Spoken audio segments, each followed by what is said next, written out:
ಸ್ತ್ರೀ ಶಾಪದಿಂದ ಆಗತಕ್ಕಂತಹ ಕಂಟಕಗಳು, ಸ್ತ್ರೀ ಶಾಪದಿಂದ ಪುರುಷನಿಗಾಗುವಂಥ ಸಮಸ್ಯೆಗಳು, ಸ್ತ್ರೀಯಶ್ಚೇ ಸ್ತ್ರೀ ಶಾಪ ಎಲ್ಲವೂ ಸ್ತ್ರೀಯ ನಾಲಿಗೆ ಮೇಲೆ ನಿಂತಿದೆ.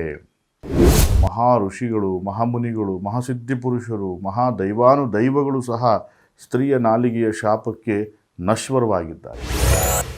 ನಮಸ್ಕಾರ, ನಾನು ನಿಮ್ಮ ಪ್ರಧಾನ ತಾಂತ್ರಿಕ್ ವಾಸುದೇವ್. ಕಳೆದ ಹಲವಾರು ನೂರಾರು ಸಂಚಿಕೆಗಳಲ್ಲಿ ಒಂದೊಂದು ವಿಷಯಗಳನ್ನು ತಿಳ್ಕೊಳ್ತಾನೇ ಬಂದಿದ್ದೀರ. ಕೆಲವರು ಪಾಲಿಸಿದ್ದಾರೆ.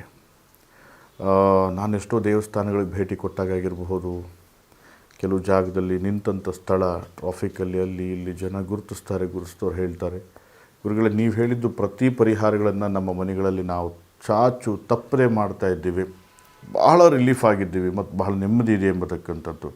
ನಮಗಷ್ಟು ಸಾಕು. ನಮ್ಮ ಈ ವಾಹಿನಿ ಮೂಲಕವಾಗಿ ನಿಮಗೊಂದು ಸಹಾಯ, ನಮ್ಮಿಂದ ನಿಮಗೊಂದು ಕೆಲಸ ಆಗ್ತಿದೆಯಲ್ಲ, ನಮಗದು ತೃಪ್ತಿ. ಈ ಥರ ಎಲ್ಲರಿಗೂ ಸಹ ಸರಳವಾದ ಪರಿಹಾರಗಳು ಸಿಗಲಿ ಎಂಬತಕ್ಕಂಥದ್ದೇ ನಮ್ಮ ಈ ವಾಹಿನಿಯ ಮುಖ್ಯ ಉದ್ದೇಶ. ಹಾಗೆ ಈ ದಿನ ಬಹಳ ವಿಶೇಷವಾದಂತಹ ಒಂದು ಎಪಿಸೋಡ್ ನಿಮಗಳಿಗಾಗಿ. ಏನು ಅಂತಂದರೆ, ಇದು ಎಲ್ಲರ ಜೀವನದಲ್ಲಿ, ಗಂಡಾಗಲಿ ಹೆಣ್ಣಾಗಲಿ ಎಲ್ಲರ ಜೀವನದಲ್ಲೂ ಇದು ನಡೆದಿರುತ್ತೆ. ಇದು ಭಾಳ ವಿಶಿಷ್ಟವಾದಂತಹ ಒಂದು ಎಪಿಸೋಡ್. ನಾವು ಯಾವತ್ತಿಗೂ ಹೆಣ್ಣನ್ನು ನರಳಿಸಬಾರ್ದು, ಹೆಣ್ಣನ್ನು ಕಡೆಗಣಿಸಬಾರ್ದು. ಹೆಣ್ಣೆ ಸರ್ವಸ್ವ ಎಂಬತಕ್ಕಂಥ ಭಾವನೆಯಲ್ಲಿ ನೋಡ್ತಕ್ಕಂತಹ ನಮ್ಮ ಭರತ ಭೂಮಿ. ಇಂತಹ ಜಾಗದಲ್ಲಿ ಹೆಣ್ಣು ನೊಂದು ನರಳಿ ಶಾಪ ಹಾಕೋದ್ರಿಂದ, ಸ್ತ್ರೀ ಶಾಪದಿಂದ ಆಗತಕ್ಕಂತಹ ಕಂಟಕಗಳು, ಸ್ತ್ರೀ ಶಾಪದಿಂದ ಪುರುಷನಿಗಾಗುವಂಥ ಸಮಸ್ಯೆಗಳು, ಸ್ತ್ರೀಯಶ್ಚೇ ಸ್ತ್ರೀ ಶಾಪ, ಸ್ತ್ರೀಗೆ ಸ್ತ್ರೀನೇ ಶತ್ರು ಎಂಬತಕ್ಕಂತಹ ರೀತಿಯಲ್ಲಿ ಯೋಚನೆ ಮಾಡಿದರೆ ಎಲ್ಲವೂ ಸ್ತ್ರೀಯ ನಾಲಿಗೆ ಮೇಲೆ ನಿಂತಿದೆ. ನೋಡಿ, ಸ್ತ್ರೀ ಶಾಪ ಅಂದರೆ ಏನು?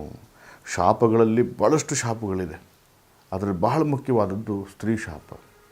ಮಹಾ ಋಷಿಗಳು, ಮಹಾಮುನಿಗಳು, ಮಹಾಸಿದ್ಧಿ ಪುರುಷರು, ಮಹಾದೈವಾನುದೈವಗಳು ಸಹ ಸ್ತ್ರೀಯ ನಾಲಿಗೆಯ ಶಾಪಕ್ಕೆ ನಶ್ವರವಾಗಿದ್ದಾರೆ. ಹಾಗೆ ಹೆಣ್ಣಿಗೆ ಈ ಸ್ತ್ರೀ ಶಾಪ ಎಷ್ಟು ಕಾಡುತ್ತೆ, ಹಾಗೆ ಪುರುಷನಿಗೆ ಈ ಸ್ತ್ರೀ ಶಾಪ ಎಷ್ಟು ಕಾಡುತ್ತೆ ಎಂಬತಕ್ಕಂಥದ್ರ ಬಗ್ಗೆ ಒಂದು ಮೂಲ ಮಾಹಿತಿ ನಿಮಗೆ. ಸ್ತ್ರೀ ಶಾಪ ಅಂತಂದರೆ, ನಾವು ತಿಳಿಯದೆ ಮಾಡಿರುವಂತಹ ಕರ್ಮದ ಫಲದಿಂದ ಆಕೆ ನೊಂದು ನರಳಿ ಕಣ್ಣೀರು ಹಾಕತಕ್ಕಂತಹ ಪ್ರತಿ ಹನಿಯ ಕಣ್ಣೀರಿನ ಕಾಳಗವೂ ಸಹ ನಿಮ್ಮನ್ನು ಕಾಡುತ್ತೆ. ನೋಡಿ, ಈ 5 ವಿಷಯದಲ್ಲಿ ನೀವು ತಪ್ಪು ಮಾಡಿರ್ತೀರಿ.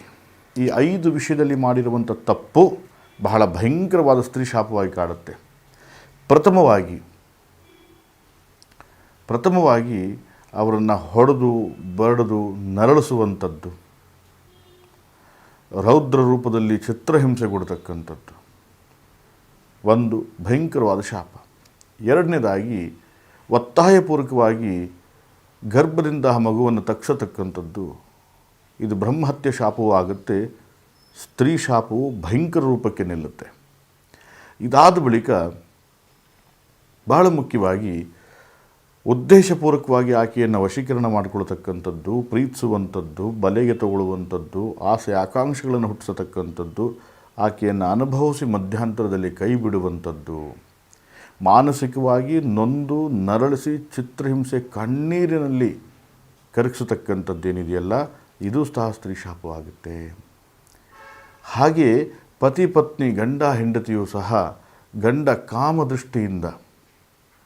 ಕಾಮದೃಷ್ಟಿಯಿಂದ ಮುಟ್ಟಾದಂಥ ಸ್ತ್ರೀಯ ಮೇಲೆ ತನ್ನ ಕಾಮಪ್ರಹಾರವನ್ನು ಮಾಡಿದಾಗಲೂ ಸಹ ಇದು ಸ್ತ್ರೀ ಶಾಪವಾಗುತ್ತೆ. ಈ ಸ್ತ್ರೀ ಶಾಪದಿಂದ ಆಗುವಂತಹ ಕಂಟಕಗಳೇನು? ಹೀನದಟ್ಟ ದರಿದ್ರರಾಗಿ ಹೋಗ್ತೀರ. ಒಂದು, ಲಕ್ಷ್ಮಿ ನಿಮ್ಮ ಕೈಯಲ್ಲಿ ಉಳಿಯೋದಿಲ್ಲ, ಮುಖದಲ್ಲಿ ಕಳೆ ಇರೋದಿಲ್ಲ, ವ್ಯವಹಾರ ಕೆಲಸ ಕಾರ್ಯ ಅಭಿವೃದ್ಧಿ ಆಗುವುದಿಲ್ಲ, ಪತಿ ಪತ್ನಿ ಸುತಾಲಯ, ಗಂಡ ಹೆಂಡತಿ, ಮನೆ ಮಕ್ಕಳು ಎಲ್ಲರೂ ನಶ್ವರಾಗಲಿಕ್ಕೆ ಪ್ರಾರಂಭಿಸ್ತೀರಿ. ನಿಮಗೇ ಗೊತ್ತಿಲ್ಲದೆ ನಿಮ್ಮ ವ್ಯವಸ್ಥೆಗೆ ನೀವೇ ನಶ್ವರಾಗಲಿಕ್ಕೆ ಪ್ರಾರಂಭಿಸ್ತೀರಿ. ನೋಡಿ, ನೀವು ತಿಳಿಯದೆ ಮಾಡಿರ್ತಕ್ಕಂತಹ ಕರ್ಮದ ಫಲ ಈಗಲೂ ಸಹ ನಿಮ್ಮನ್ನು ಕಾಡುತ್ತೆ. ಇದು ಹೆಣ್ಣಿಂದನೂ ಆಗಬಹುದು, ಗಂಡಿಂದನೂ ಆಗಬಹುದು. ಈ ಕರ್ಮದ ಫಲಗಳು ಇಬ್ಬರನ್ನೂ ಸಹ ಬಿಡೋದಿಲ್ಲ. ಈಕ್ವಲ್ ಟು ಈಕ್ವಲ್ ಇಬ್ಬರು ಸಹ ನಾಶ ಆಗ್ತಿದೆ. ಇದಕ್ಕೆ ಇಂತಹ ಕರ್ಮದ ಫಲಗಳು ನಿಮ್ಮಲ್ಲಿ ತಿಳಿಯದೆ ಆಗಿದ್ದರೆ ಇದಕ್ಕೆ ಒಂದು ಪಾಪನಾಶಿನಿ ಎಂಬತಕ್ಕಂತಹ ವಿಶೇಷವಾದಂತಹ ಪೂಜಾದಿಂದ ಪರಿಹಾರ ಸಾಧ್ಯ. ಇಂತಹ ಕೆಲವೊಂದು ಕರ್ಮದಿಂದ ಸ್ತ್ರೀ ಶಾಪ ಉಂಟಾಗುತ್ತೆ. ಮತ್ತು ಸ್ತ್ರೀ ಶಾಪದಿಂದ ಆಗುವಂತಹ ಕಂಟಕಗಳು ಸಹ ನಾನು ನಿಮಗೆ ಹೇಳಿದ್ದೇನೆ.